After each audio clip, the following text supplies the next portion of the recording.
Welcome to the Deep Dive. Whether you're joining us for the first time or you're a regular listener, it's great to have you here.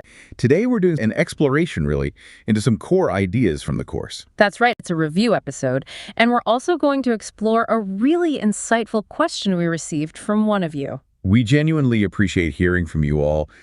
Your questions and comments really enrich these discussions. If you want to get in touch, the email is acim@theworldharmonyproject.org. Yep, ACIM@theworldharmonyproject.org. And you can also connect with us over on TikTok and YouTube. Just search for @theworldharmonyproject. We also see those comments on Spotify, so keep them coming. And if you find these explorations helpful, a really easy way to support the show, and it's completely free, is to leave a 5-star rating or a quick review on Spotify or Apple Podcasts. It does make a difference. Helps other people find their way to these ideas. Okay, so today's focus is Review 5. And the central theme, the big idea, is God is but love, and therefore so am I. It's guiding us to realize that love isn't just something we feel or give, but it's actually what we are, our essence. And this whole review block has been bringing different facets of this truth to light. Like the idea that all things are echoes of the voice for God. How everything we perceive when we look correctly just reflects back that divine love. It's about seeing the world not as attacking us, but as speaking that love, if we listen right. And then there's, in my defenselessness, my safety lies. That's tough one sometimes, but so freeing. Dropping those walls we build and finding that real security is in openness, in that vulnerability to love itself. We also looked at, I will step back and let him lead the way. Recognizing our own limited view, Yeah, and being willing to surrender our plans, our need to figure it all out and trust a higher wisdom. Trusting that love knows the way. And finally, I walk with God in perfect holiness. A powerful reminder of our inherent nature, that we are right now completely pure, connected, untouched by any illusions of sin or separation. Always connected to source. So these ideas all circle back to God is but love, and therefore so am I. And today we want to dive a little deeper into that core idea through 2 specific lessons from this review section. The 2 lessons are, Lesson 161, Give me your blessing, Holy Son of God. And Lesson 162, I am as God created me. Let's touch on 162 first. I am as God created me. We've talked about how this isn't just wishful thinking. No, it's presented as a statement of fact, an immutable truth about who we really are eternally, unchanged by anything that seems to happen in this world.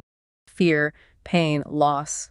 None of it touches our true self. And remembering this, truly accepting it, is what heals the mind. It's what gives us that clear sight. Then there's Lesson 161. Give me your blessing, Holy Son of God. Now, this one can sound a bit like a traditional prayer, maybe. It can, on the surface. It's not really a plea to an external figure. It's more about recognition. Exactly. It's acknowledging the Christ, that holy self, both within you and within the other person.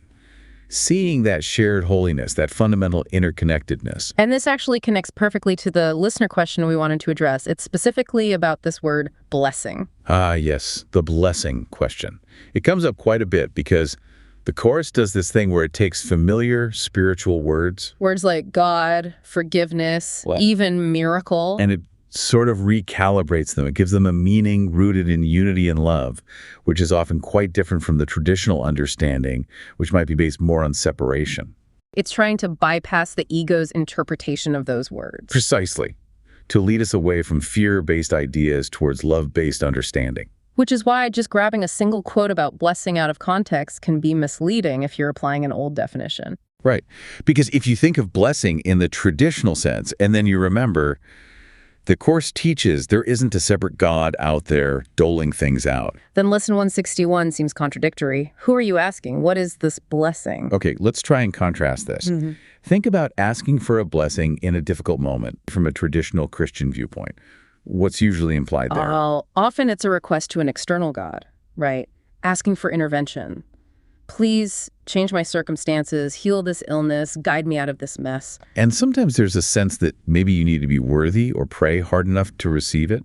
The focus is definitely on the external problem. Yeah, fix the outside. But the Course flips that entirely. The blessing isn't something external granted to you.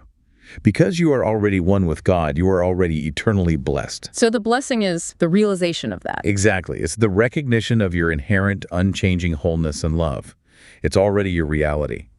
The blessing is an internal shift in perception. You're not asking for an external gift. Okay, so in that tough moment, I'm not asking God to fix the situation. No, you're asking for help to see the situation differently. Through the eyes of love, through forgiveness. You're asking for your mind to be healed of the perception that there even is a problem. The blessing is the clarity that cuts through the illusion, revealing that only love is real. The perceived problem was just a misperception. And it's unconditional. It's not earned. It's inherent. It's inherent. You are blessed because you are God's creation, period. Asking for the blessing is really inviting your own mind to accept the truth that's already there. So the difficult situation is just a symptom of believing in separation, and the blessing undoes that belief in my mind. Right. And whether the external situation changes or not becomes secondary, the peace comes from that internal shift, that recognition of unchanging reality within. Okay, that clarifies the Course's perspective in a big way. But what about just everyday language? We say bless you all the time. Like when someone sneezes or does something kind. Yeah, someone holds the door, you might say, oh, bless you. Traditionally, what's that? Traditionally, it's usually gratitude, maybe wishing them well, perhaps a quick prayer like, may God reward your kindness, focused on the act, and wishing them external favor. Okay. And the Course view, if I internally bless that person, it wouldn't be asking an external God to reward them. It'd be more like recognizing that their kindness flows from the truth within them, from love, from the Christ in them. seeing the source of the kindness, not just the act itself. Yes, and acknowledging your oneness. Their act of love reflects the love that's also in you. So blessing them is also blessing yourself, in a way. It's a recognition. I see the love in you, which is also in me. Okay. What about when someone's going through a hard time? Traditionally, bless you is sympathy, right? A prayer for comfort or strength from God. Right, an appeal for external help for them. And the Course shifts this to a joining in mind. It's a powerful, active thing. You're refusing to buy into the illusion of their suffering as their ultimate reality. So you're not denying their experience, but you're looking past it. You're looking past the appearance of difficulty to their true, perfect, holy self, which remains untouched. It's like holding a space of peace and clarity for them in your own mind. Holding the vision of their wholeness, even if they can't see it right now. Exactly. Yeah. Affirming their inherent peace. Yeah. It becomes an internal prayer, maybe asking the Holy Spirit, help me see them truly as you see them. That's a very different way to support someone than just sympathy. It moves from pity to empowerment, recognizing their invulnerability in spirit. Okay, one more common one. Using bless you, kind of like turning the other cheek when faced with negativity or someone attacking you. Ah, yes. Traditionally, that's about grace, non-retaliation, leaving judgment to God, perhaps. Showing love instead of anger. Yes. From the Course's perspective, this becomes the ultimate practice of forgiveness. When you bless someone in that situation, you're releasing them from the perceived attack. But crucially, you're also releasing yourself from the effects of perceiving an attack. How so? Because you recognize the negativity isn't actually an attack on you, the real you. It's coming from their fear, their own misperception. It's a call for love, disguised as aggression. So you choose to see past the ego's behavior. To the Holy Son of God within them, who is innocent and incapable of real attack. You're actively perceiving their innocence. And that protects my own peace. Absolutely. By refusing to judge or react to the illusion, you don't let it disturb your mind. You remain peaceful because you haven't bought into the reality of the attack. It's an internal declaration. Yeah. I see only your true self, and my peace remains. Wow. Okay. So in all these cases, the Course's blessing is fundamentally an internal act. It's about shifting my own perception, practicing forgiveness, and recognizing our shared holiness. Exactly. Seeing the Christ, the child of God, in everyone, including yourself. So going back to lesson 161, give me your blessing, Holy Son of God. If we try to rephrase that based on everything we just discussed, what might it sound like? Maybe something like, help me see your true, perfect reality. Okay, help me see. Instead of give me your blessing, that captures the shift to perception. Your true, perfect reality. Yeah. That defines the blessing not as a gift, but as recognizing the inherent truth, the wholeness. Right. And then, which is also my own. which is also my own. Because we're one. Seeing the truth in you is seeing it in me. Giving the blessing is receiving it. Precisely. It highlights that unity. Yeah. So help me see your true, perfect reality.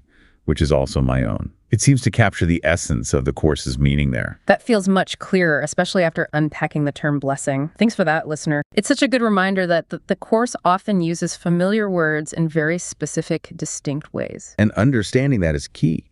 The blessing we're talking about here isn't about changing the world outside. It's about changing our mind about the world, remembering who we truly are, love, and seeing that same unchanging love in everyone else. Our true state is already blessed. It's perfect peace, perfect wholeness.